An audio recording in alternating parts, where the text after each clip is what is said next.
Er is in het voor grote spanning over de wedstrijd. Eindelijk spelen beide Friese ploegen met elkaar in de eredivisie. Het is een risicowedstrijd. Van vreed ontsnaald joen heeft er een neetverwardering gildig op het Heerenveen. De Cambuur supporters gaan op het dag van de wedstrijd onder strenge politiebegeleiding naar het Abelenzer stadion. Om het stadion heen is de politie manmachtig aanwezig. Uiteindelijk werden er maar 4 mensen aangehouden en bleef het rustig. Het is natuurlijk een derby met heel veel emotie.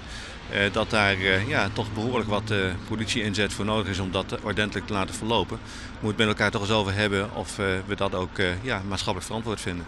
En we moeten het met elkaar eens over hebben of zo'n voetbalwedstrijd, wat toch een voetbalfeest moet zijn, of dat nou echt altijd gepaard moet gaan met dit soort inzet.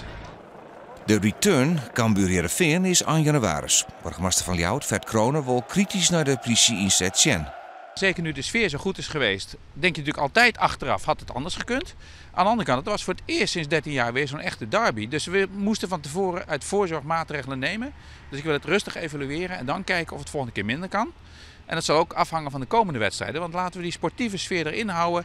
Niet die akelige sfeer, maar een sportieve strijd met welke club in Nederland dan ook.